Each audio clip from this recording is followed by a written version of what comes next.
Bonjour à tous et à toutes, voici les titres qui font la une de votre journal de 13h15. L'argent n'est pas le seul motif que les avocats avancent pour boycotter les assises de la chambre criminelle de Ouagadougou. Ils réclament entre autres la correction des dysfonctionnements de l'appareil judiciaire. Le Burkina Faso vient de recevoir 2 milliards de francs CFA pour organiser les élections.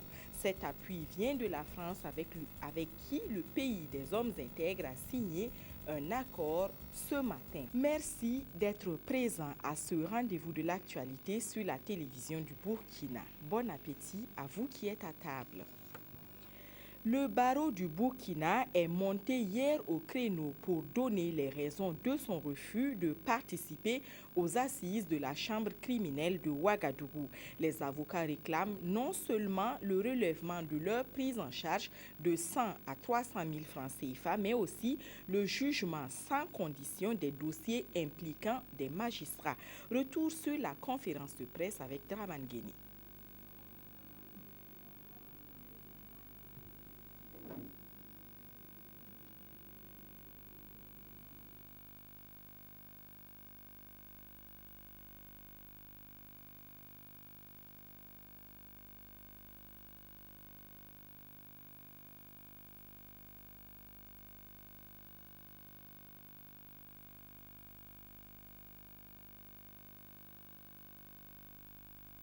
Quelques soucis.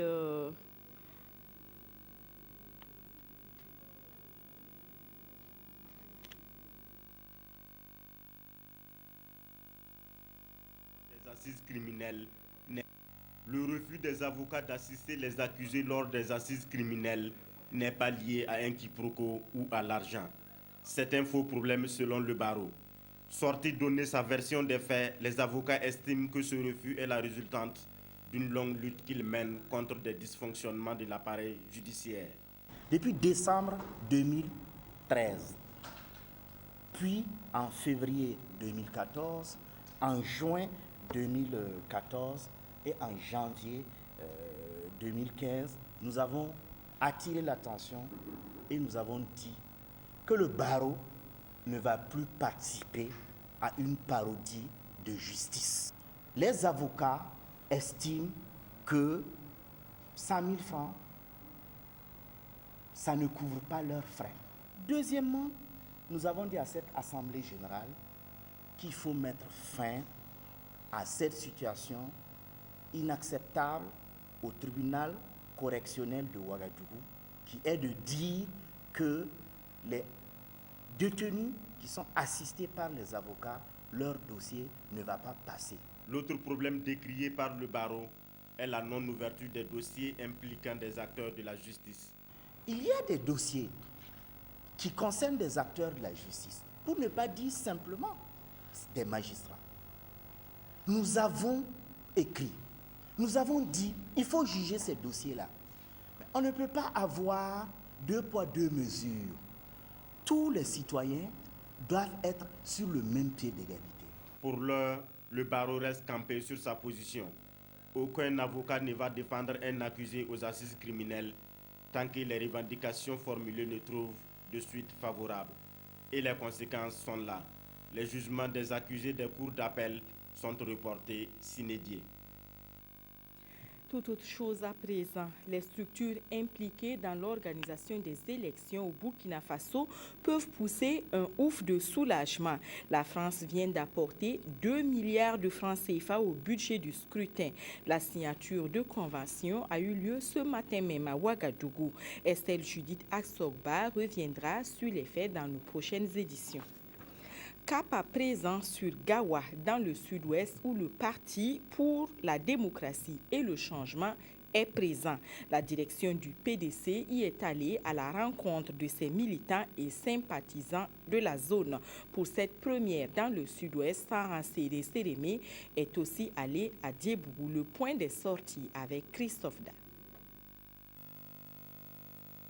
Saran Séré Sérémé a certainement jaugé la capacité de mobilisation de son parti, le PDC, Parti pour la démocratie et le changement dans le sud-ouest. À travers 2 meetings tenus, l'un à Gawa puis l'autre à Diebougou, les cadres du PDC qui s'entretenaient pour la première fois de vive voix avec leurs militants et sympathisants de la région ont présenté leur parti, rendu hommage aux populations et affiché leurs ambitions pour les prochaines élections. Nous venons interpeller les femmes, les jeunes, les anciens sur la nécessité du vrai changement, du changement de comportement et de mentalité, du changement qui doit permettre l'alternance, mais en amenant le changement véritable, pas un semblant de changement. Et notre message surtout à l'endroit des femmes, qui sont nos sœurs, parce que quand les femmes sont mobilisées, à coup sûr, nous avons la victoire assurée. Les femmes qui étaient d'ailleurs fortement représentées aux 2 meetings ont, tout comme les jeunes et les personnes âgées, manifesté leur soutien à l'engagement du PTC aux élections d'octobre prochain. Toute chose qui permettrait au parti de faire du Sud-Ouest son bastion, comme le souhaitent ses dirigeants, mais cela ne se fera pas dans la précipitation. À l'heure actuelle, dans le Sud-Ouest, toutes nos coordonnations provinciales sont en place. Donc on est en train de travailler pour accélérer le processus dans les communes et les villages. Le PDC, qui n'entend donc pas faire du surplace au Sud-Ouest, pourrait bientôt aller au contact des populations du Yoba et du Numbiel. Et comme dans le Poni et dans la Bougouriba, Saran Séré Sérémé compte solliciter la bénédiction des autorités coutumières et religieuses. Le Burkina Faso veut accompagner les petites et moyennes entreprises dans la conquête du marché international. Et dans ce contexte d'ouverture de ces marchés, il faut pour y arriver proposer des produits de qualité. Le ministère en charge du commerce a organisé un atelier régional pour permettre aux PME du Burkina de s'inspirer de l'expérience de leurs partenaires d'autres pays. Des précisions avec Inishanine Kambiri. C'est sous le thème « Créer des liens entre les organisations de promotion du commerce OPC et les organismes nationaux de normalisation ONN » que se tient l'atelier régional des pays francophones pour la réussite des exportations. Dans un contexte de mondialisation marqué par la libéralisation des échanges et l'ouverture des marchés, la qualité des produits et services offerts aux consommateurs demeure un facteur indéniable de compétitivité, d'où la nécessité d'un partage d'expériences. À travers ces échanges-là, il est question de voir comment est-ce qu'on peut travailler à promouvoir le commerce pour les PME, les petites et moyennes entreprises au niveau de l'Afrique francophone. Donc, c'est partage d'expérience avec une vingtaine de pays, je crois, qui prennent part à cette session. Et les experts de l'ITC et puis les différentes organisations internationales permettra un peu d'échanger sur les différentes pratiques au niveau des différents pays de l'Afrique francophone. Avec la collaboration des experts de l'Organisation internationale de normalisation et du Centre du commerce international, les échanges qui vont durer 3 jours pourraient contribuer à assurer un service d'accompagnement complet aux exportateurs, ce qui leur permettrait de se conformer aux exigences du marché international et de promouvoir le commerce. Comment s'adapter aux effets des changements climatiques? Chaque communauté rurale a développé des initiatives pour ne pas disparaître, mais les meilleures pratiques peuvent être dupliquées ailleurs et c'est l'ambition de l'USAID qui a réuni plusieurs acteurs du Niger et du Ghana, bien sûr ceux du Burkina Faso également, pour une mise en commun des résultats de la recherche. Claudine Bikaba. L'accès à l'eau potable, à l'assainissement et l'amélioration de l'hygiène dans les 3 pays de l'Afrique de l'Ouest, que sont le Ghana, le Niger et le Burkina Faso, sont au cœur de l'action du programme WAWASH de l'Agence américaine pour le développement international USAID. Cette agence a initié ce forum régional pour un partage d'expériences et au-delà, trouver les meilleures pratiques pour les communautés rurales pour une résilience au changement climatique. L'objectif de ce forum, c'est de réunir des scientifiques, des décideurs, afin de discuter de la problématique de l'adaptation au changement climatique dans la sous-région. C'est d'essayer de créer un environnement pour le partage d'informations entre ces différentes personnes et ces chercheurs.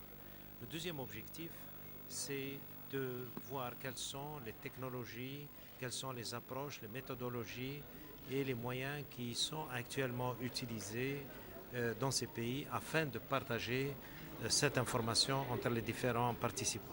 En effet, la pollution des eaux, la dégradation des sols, la destruction du couvert végétal sont entre autres les réalités qui viennent rappeler les changements climatiques et qui peuvent compromettre sérieusement le développement.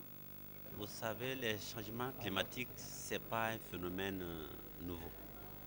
Vous savez, le début des saisons des pluies, c'est un peu incertain. On voit aussi la baisse de la pluviométrie. On voit des vents, des températures extraordinaires. On a vécu l'inondation en 2009 au Burkina Faso. C'est des phénomènes qui existent. La population aussi vit ces situations de changement climatique, mais elles ne vivent pas de façon passive. Ils développent des techniques, des technologies, des adaptations, des comportements pour faire face au changement climatique, voire pour contrer certains changements climatiques. C'est conscient de cela qu'une synergie aux différentes approches des changements climatiques est envisageable et à l'ouverture de ce forum régional, une visite des résultats de produits de recherche ont été présentés aux officiels de cette cérémonie. Parlons santé à présent. Le sujet mobilise plusieurs acteurs qui n'interviennent pas souvent de façon concertée. C'est une situation qui devrait changer bientôt puisque plusieurs de ces acteurs se sont donné rendez-vous à Ouagadougou pour trouver un consensus national en matière de santé. Nathalie Kaori. Au Burkina Faso, plusieurs organisations de la société civile interviennent dans le domaine de la santé. De par leurs activités de sensibilisation, elles contribuent à prévenir plusieurs maladies chez les populations. L'action est déjà noble, mais les acteurs du monde communautaire veulent plus de résultats dans leurs interventions dans le secteur de la santé et cela passe par une synergie d'action. Nous nous sommes rendus compte qu'il y avait quand même quelques difficultés de coordination des interventions communautaires. Il y a plusieurs acteurs et les actions sont menées sans véritablement une concertation, une coordination au niveau national. Donc le PAMAC en tant qu'outil d'appui à la société civile, nous nous sommes dit que nous allons accompagner les acteurs communautaires pour mieux organiser le secteur, de telle sorte que les interventions communautaires soient coordonnées et qu'il y ait une synergie d'intervention des différents acteurs sur le terrain. L'initiative est à saluer dans un contexte où les priorités sanitaires sont nombreuses au Burkina Faso. En tant que pouvoir public, seuls nous ne pouvons pas relever ces défis. Nous avons besoin véritablement de l'accompagnement du monde communautaire dans la mise en œuvre des différents programmes. Vous imaginez aisément que la mise en œuvre d'un certain nombre de programmes tels que la lutte contre le VIH, la lutte contre le paludisme et la tuberculose nécessite véritablement un accompagnement soutenu du monde communautaire. La quête d'un système de santé performant nécessite aussi des moyens financiers. Le monde communautaire a été rassuré quant à l'accompagnement dont il pourra bénéficier dans ce sens. C'est vrai que nous avons des ressources limitées, c'est vrai que nous sommes dans une situation financière difficile, mais quand même le secteur de la santé a constitué un des axes prioritaires qui ont présidé à l'élaboration de la loi de finances 2015. Ça veut dire que nous, dans ce contexte, nous allons allouer au secteur de la santé le maximum qui est possible. La présente concertation va durer 2 jours. Il est attendu des recommandations pertinentes pour la réalisation des objectifs nationaux dans le secteur de la santé au Burkina Faso. Le principal sujet qui fait la une des quotidiens de ce jour, c'est le report des assises de la chambre criminelle de Ouagadougou. Abdul Rasmane Zongo a lu pour vous les journaux. Voici la revue de presse. Le barreau ne participera plus à une parodie de justice. C'est sur ce ton ferme que le bâtonnier de l'ordre des avocats du Burkina s'est exprimé dans le journal Aujourd'hui au Faso. Rejetant en bloc le report des assises criminelles imputé aux avocats pour des raisons seulement pécuniaires. Mieux, Maître Mamadou Traoré argumente, je cite, « Les honoraires de 300 000 francs CFA exigés par les avocats ne sont pas la condition sine qua non de la tenue des assises. » Et il poursuit, « Pour un bon déroulement de la procédure, les dossiers des accusés doivent leur parvenir au moins 2 semaines avant le début des travaux. » Ces propos révèlent quelque part des tares procédurales qui minent la justice burkinabé, des dysfonctionnements justement mis en exergue dans les colonnes de l'Observateur. Pour les défenseurs de la veuve et de l'orphelin, il faut d'abord résoudre des problèmes pendants désignés sous le vocable de, je cite, « pendants, notamment ceux impliquant des magistrats, des dossiers d'assises transmis aux avocats commis d'office à quelques jours du début des sessions, ce qui ne facilite pas un système efficace de défense, la notion d'ancienneté de mandat lors des jugements. » Dans le même ordre d'idées, le barreau se défend dans le quotidien citoyen et rejette la responsabilité du report au ministère public. Le barreau n'a rien à voir dans le report des assises criminelles, affirme Maître Mamadou Traoré, et qui pense que la justice doit d'abord soigner son image. Je cite, « Pour des raisons d'éthique et de déontologie, il faut travailler à rendre crédible notre justice. Les problèmes que nous posons datent depuis 2006. Il y a des dossiers qui ont fait l'objet d'enquêtes et qui ne sont pas jugés. Ce sont des situations qui discréditent l'image de la justice. » Pendant ce temps, l'Express du Faso se demande si le match Rock-Zéphirin n'a-t-il pas déjà débuté, avec à la une photo croisée des 2 tenors du MPP et de l'UPC, haranguant certainement la foule lors des meetings. Notre confrère cite les propos piquants de Salif Diallo, tenus à Bobo Dioulasso et à l'encontre de l'UPC, je cite, « Au MPP, affirme Salif Diallo, nous ne faisons pas de la démagogie, contrairement aux lionceaux qui parlent de l'énergie nucléaire. Donnez d'abord assez d'eau aux populations avant de parler de nucléaire. » Et le rugissement du lionceau ne s'est pas fait attendre.